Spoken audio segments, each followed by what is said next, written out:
hejuru mu kirere haratinyitse,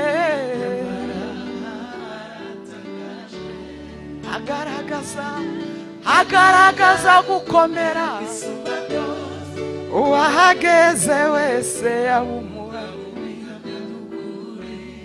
Haleluya! Twabonye imbaraga z'Imana.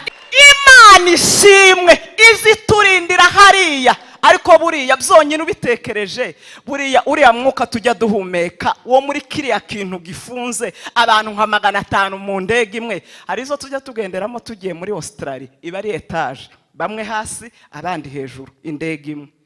Timwayibonye pastor? Etage y'indege.